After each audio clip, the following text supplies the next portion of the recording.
All right, shalom. We are the Hebrew Israelites. Come out here week in and week out to prophesy the downfall of America and to let the Negroes, Latinos, and Native Americans know that they the true children of Israel spoken of in the Bible, and that the so-called white man is known as Esau or Edom in the Bible. And when the Lord come back, he's only coming to save the elect of the Negroes, Latinos, and Native Americans.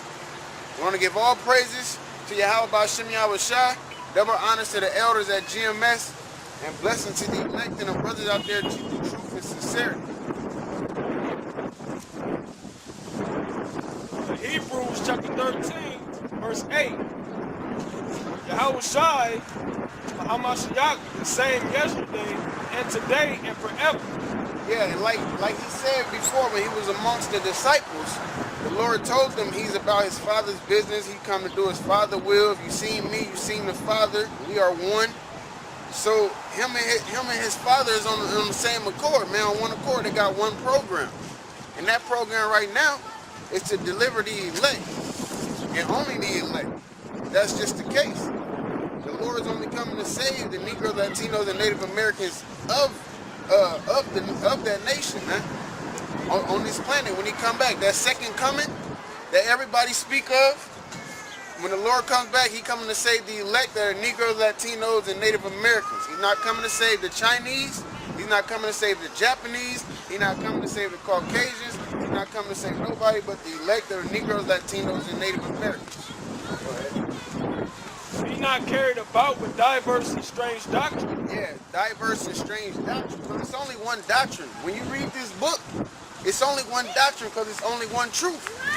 That's the Lord coming back to say the Negroes, Latinos, and Native Americans. He always dealt with the Negroes, Latinos, and Native Americans. This is the byword that the so-called white man put on us because we're under bondage right now.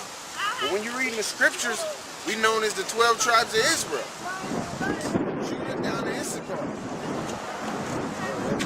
Read that again. Be not carried about with diverse and strange doctrines. Yeah, and diverse and strange doctrines, like God love everybody. You're not going to find that in the Bible. So that's a strange doctrine right there. Go ahead.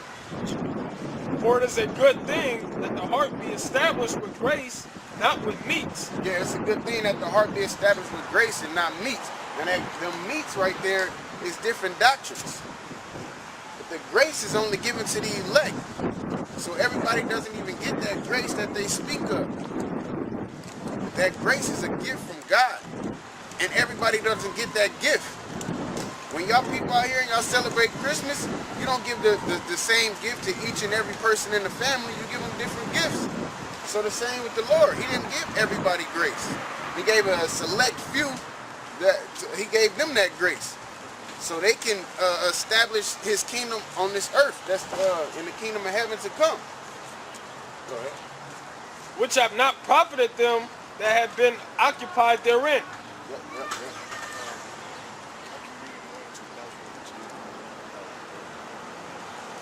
It's Malachi chapter 3, verse 6. For I am the Lord, I change not. Yep. For I am the Lord, I change not. Go ahead. Therefore ye sons of Jacob are not consumed. Therefore ye sons of Jacob are not consumed. Now this is the Lord. He said he changed not. Therefore ye sons of Jacob are not consumed. Like I just been saying, he's coming to save the elect of the Negro, Latino. Read about Gentiles. You gotta go into the Greek so you can really understand it, or read it within its context so you can understand who it's talking to. But the Lord said he changed not. He said he was going to give salvation unto Israel. He only coming for Israel. He give the laws, statutes, commandments to Israel, and that's what it is, man. The point being, the Lord, when he say things, he mean it. That's what I'm getting at. When he say things, he mean it. Can you get that word of our boy? It's not like he accidentally say something. You know, you might be explaining a story to somebody. You know, you trying to explain it, you might be stuttering, or you know what I'm saying, because you might be over exaggerating as to what had happened. When the Lord say something, he mean what he say.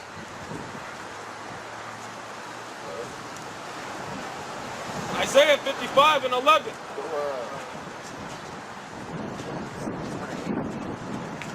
Isaiah 55:8. For my thoughts are not your thoughts. It's beautiful that I started at 8 with the story we're going to get into. For my thoughts are not your thoughts, neither are your ways my ways, saith the Lord. Yeah, said the Lord, for my thoughts are not your thoughts, and neither my ways your ways. So you can't think like the Lord, and you can't act like the Lord. Go ahead. For as the heavens are higher than the earth, so are my ways higher than your ways. Yeah, the Lord, his whole mind, like the brother always say, we only got 20 plus or 30 plus or whatever age you are, we only got that amount of years on this earth of knowledge, whatever you soaked in and whatever you spit out. And you dealing with somebody who created the term knowledge, who created knowledge itself, who created you, who created the earth you be on, who gave you life. So there's no way you can think like that person, man. That's too high of a power to even think like. But that's why we have guidelines and rules, which is the Bible. Go ahead. And my thoughts than your thoughts. Yep, and my thoughts and your thoughts. Go ahead. For as the rain cometh down, and the snow from heaven, and returneth not thither, but watereth the earth, and maketh it bring forth and bud, that it may give seed to the sower, and bread to the eater. So shall my word be that goeth forth out of my mouth. Yeah, and the Lord's word do the same thing. So when his word is these scriptures, and it does that. This is food, this is work, this is labor to the men that it's supposed to be for. Go ahead. It shall not return unto me void. And it shall not return unto me void. So when he say something, he mean it. There's no accidents when it comes to the Lord. There's no coincidences. When he say something, the Lord mean it. So if he say he was coming to save his people, he's coming to save his people. If he say he's coming to destroy America, he's coming to destroy America. If he say he's only going to save a certain amount of people, he's only going to save a certain amount of people. He just said our thoughts ain't his thoughts. So you can't sit here and ask the Lord, why is he only saving a select few people? But if you claim to be so holy like you claim to be, you can see in society, everybody doesn't want salvation. Everybody doesn't want to please the Most High according to the scriptures. You got a lot of people who want to do their own thing. You can't do your own thing and try to serve the Most High. It's not going to work, man.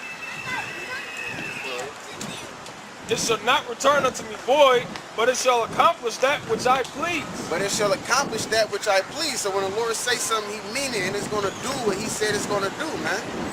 Period, point blank.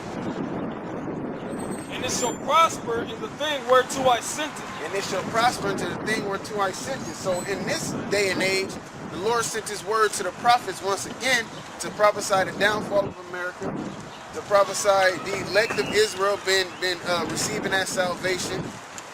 The signs to come in Matthew 24, the race riots, the famine, the martial law, the concentration camps. That's all a part of this day and age which is right around the corner. He said his word don't go out void, and it accomplished that which he, what is that? Accomplish what? Oh, you dropped it? You good.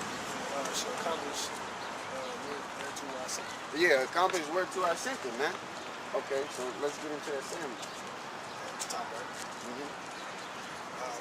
1 Samuel chapter 15, verse 1. Samuel also said unto Saul, the Lord sent me to anoint thee to be king over this people, over Israel. Now remember, of course, Saul, we had the Israelites. They said they wanted to be like the other nations, and they said they wanted to have a king over them. They wanted to be like the other nations and have a king over them. So after Samuel even explained everything that what this king would do, they still said, oh well, we still want him. So this is later on, of course, in the story of that. Go ahead. Now therefore hearken thou unto the voice of the words of the Lord. Yeah, hearken, listen. Listen unto the voice of the words of the Lord, man. The Lord tell you to do something, do it. Listen. Go ahead. Thus saith the Lord of hosts, I remember that which Amalek did to Israel, how he laid wait for him in the way when he came up from Egypt. Yep. Now go and smite Amalek and utterly destroy all that they have, and spare them not. Yeah, and spare them not. So that's you reap what you sow right there. When we was coming out of Egypt, they laid wait on us and they went to war with us, man. So now the Lord like, look, what I want you to do, I want you to go up to Amalek, who is Esau, the Khazars, the fake Jews. You And this time he said, I want you to go over to Amalek and spare none. Kill them all. Everything. Go ahead. But slay both man and woman, infant and suckling, ox and sheep, camel Ox and sheep, infant and suckling, little babies, little toddlers walking around, women, men. Go ahead. camel and ass. Yep. And Saul gathered the people together and numbered them in Telaim, 200,000 footmen and 10,000 men of Judah. Yep. And Saul came to a city of Amalek and lay wait in the valley. See, and that's the thing. He started out, the Lord basically go to war with him. So he started getting the troops ready and everything. Probably had their little schemes that they was gonna come up with in order to take him down and everything. They fight plans. So he was hearkening to the Lord, doing what he was doing. Go ahead. And Saul said unto the Kenites, Go, depart, get you down from among the Amalekites, lest I destroy you with them. For ye showed kindness to all the children of Israel when they came up out of Egypt. Yep. So the Kenites departed from among the Amalekites. And Saul smote the Amalekites from Havilah until thou comest to Shur, that is over against Egypt. And he took Agag, the king of the Amalekites, alive, and utterly destroyed all the people with the edge of the sword. Now, right there he went off.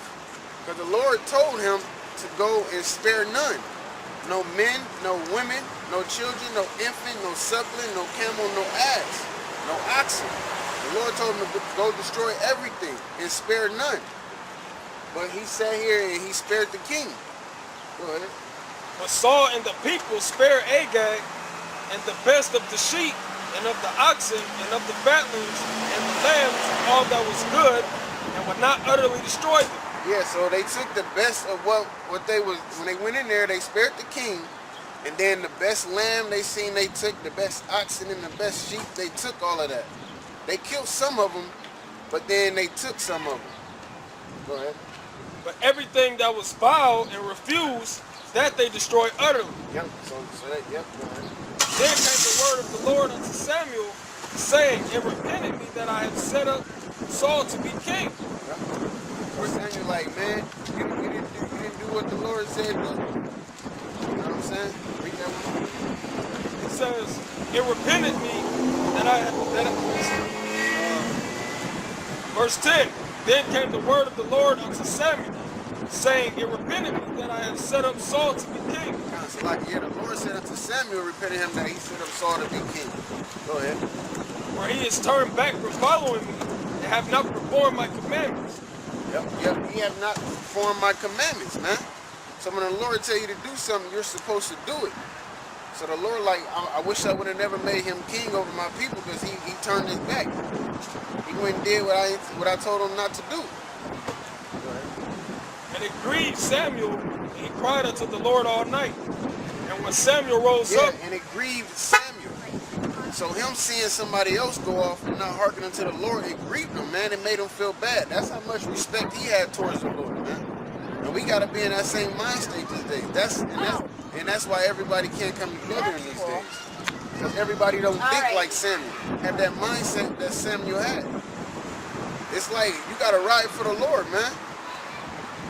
No respect to persons. You can't sit here and try to. I mean, of course you're gonna be really with people, man. But if somebody claiming themselves to be an Israelite and they out here putting blood on their hands, you can't be cool with a person like that, because they disrespecting the Most High and they disrespecting His word.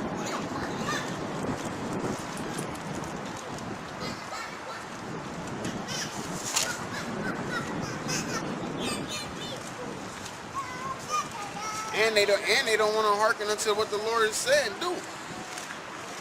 You got some that want to do it this way, some that want to do it that way, and some that want to do it a whole nother way, man. That's them strange doctrines.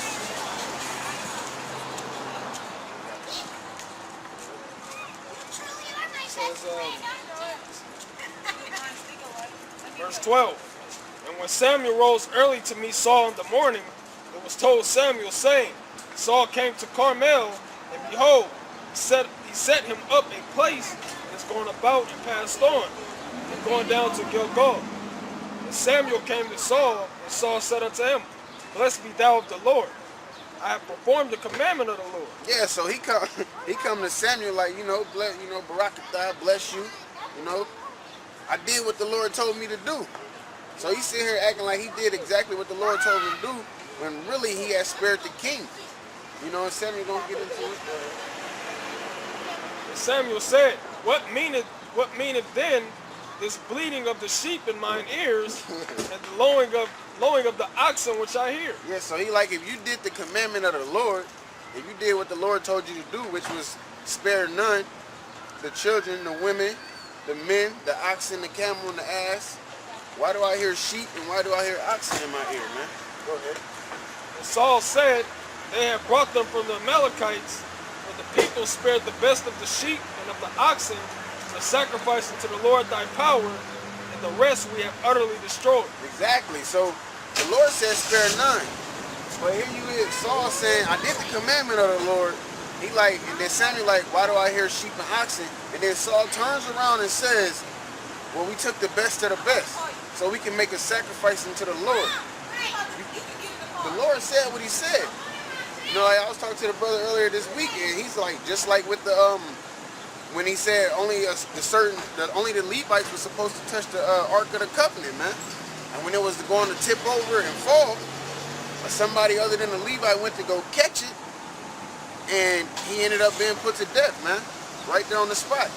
The Lord said, man, his word don't go out void. He mean what he say. But now, when in this society, we like wasn't used to this truth, and we was reading the scriptures, and we didn't think the Lord was this serious.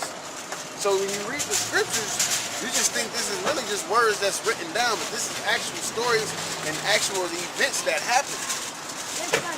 When they went to war, and the man took the Babylonian garments, and the Lord stoned him, his family, and his oxen, and then burned them after that.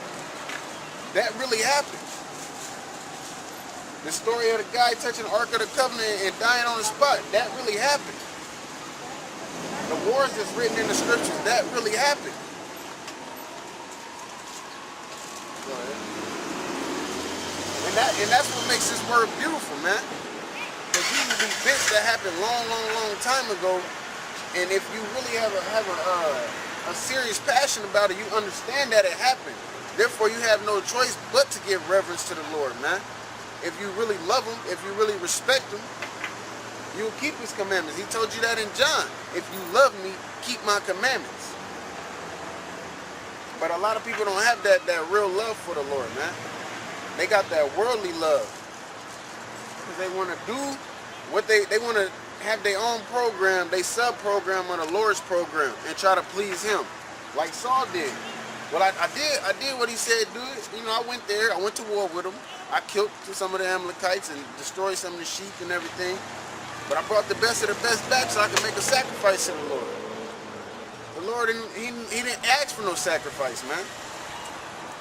He told him to go destroy everything and spare none. Going off what you said, the Lord said, destroy everything. If you think you're doing a good deed by saving the good cattle and all that and sacrificing it, the Lord said destroy it. Yeah. And so you gotta be mindful of those things, man. That like it says in Ecclesiastes, be not over righteous, man. Because the Lord didn't ask for no sacrifice. He told you to destroy, he told you to spare none. But he was Saul, he thought he trying to be over righteous, and he kind of, did his own little program. But the Lord wasn't pleased with that.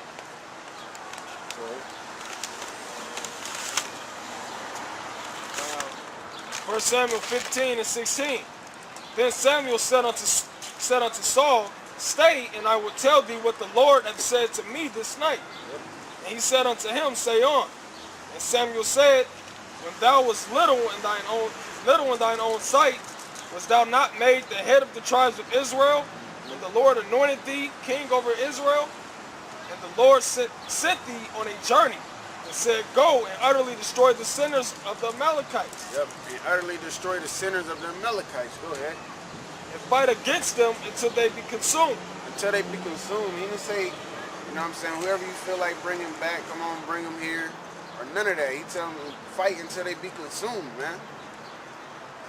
And that's what's going to happen in this day and age, man. When the ones that's fishing for the Lord, when he go and have them be them hunters, man, you can't spare none. They tell you that in Ezekiel chapter 9, man. You can't spare none. It's keeping the commandment of the Lord.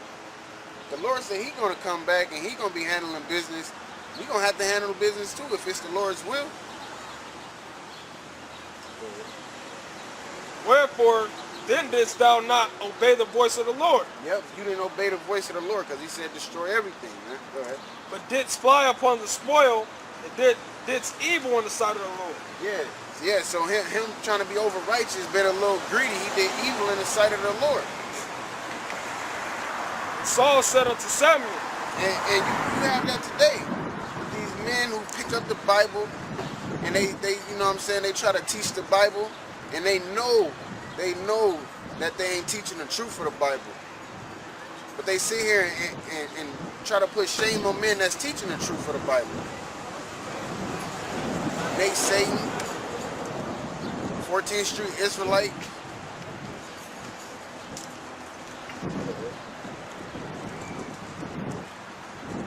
and Saul said unto Samuel, Yea, I have obeyed the voice of the Lord, and have gone the way which the Lord sent me, and have brought Agag, the king of Amalek, and have utterly destroyed the Amalekites. Yeah, how you gonna say you did what the Lord told you to do, but then say you did your own little, then you throw your own little plan in there. The Lord didn't tell you to bring back the king Agag, or the best of the sheep to make me a sacrifice. Go ahead. But the people took up the spoil, sheep and oxen, the chief of the things which should have been utterly destroyed, to sacrifice unto the Lord thy power in Gilgal. Yeah, so he said, I brought the king back, and the people, they the ones that took the best of the best. Well, you supposed to be the king over them, man. You supposed to let them know, hey, the Lord didn't ask for that. We ain't here to do that. He said destroy everything, man. Go ahead.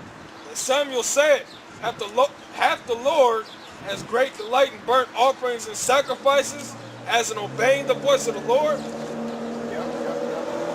You know, and Samuel said, hath the Lord as great delight in burnt offerings and sacrifices as in obeying the voice of the Lord? Yeah. He'd rather you obey what he said than to make a sacrifice. But when you make a sacrifice, that means you messed up. That means you had to repent for something. He'd rather you do what he already told you to do, man. Behold, to obey is better than sacrifice. To obey is better than sacrifice. So on this side, we have a job to do. And we have order to do. And to obey is better than sacrifice, man. Period. And to hearken than the fat of rams. Yep, and to hearken and to listen than the fat of rams, man. For rebellion is as a sin of witchcraft, and stubbornness is as iniquity and idolatry. Yeah, so it falls into sinning, man. It falls into going off, being wicked, man. Because you rebelled against what? The word of the Lord. You didn't do what he commanded you to do. Because thou hast rejected the word of the Lord, he have also rejected thee from being king. Yep. So that was his consequence. Since he sat there and he rejected the word of the Lord rejected him from being king. And it's the same thing that goes on today, man. When they come into to the fold of knowing that they Israel, and then they sit here and they commit adultery, or they sit there and steal on a big level, you know what I'm saying, or something like that. Like what Nate doing, you selling the truth, man. That's wicked. You stealing. Like one of, I forget which brother, it might have been one of y'all brothers, I'm not sure. One of the brothers said, how was you talking about feeding the poor, but you making people buy breakdowns and stuff? That don't make no sense, man. But you doing your own sub-program under the Lord's program, man. Hey, that's what they do in the churches. They use his word to benefit them in the world. Exactly. Not to do it in righteousness. That's wickedness. And guess what? They under that same charter you under, man. Go ahead. Verse 24. And Saul said unto Samuel, I have sinned, for I have transgressed the commandment of the Lord and thy words, because I feared the people and obeyed their voice. That's where it go, because I feared the people and obeyed their voice, man. You being king, you supposed to do what you gotta do, man. To hell with what people say, man. To hell with what people say, like us. You know what I'm saying? The scriptures clearly say preaching is foolish, but we gotta do what? The commandment of the Lord. We gotta go on the highways and byways. We gotta endure hardness as a soldier, you know, be instant in season and out of season. No matter what the people say, oh, that's retarded, y'all going out there, ain't nobody out there. Well, the scriptures say prophesy to the wind. So it's many scriptures to refute what y'all say, but it's all about being strong for the Lord, giving him respect and reverencing him. Period. At the end of the day, it ain't about what somebody think about you or how somebody feel you should do something. It's what the scriptures say. That's why the scriptures is there, because they the words of the Lord, man. Yeah, men wrote the Bible, but they had the Spirit of the Lord on them. And in this book, the book of Samuel, it clearly shows you that the Lord put certain spirits on people, man. Because he put a righteous spirit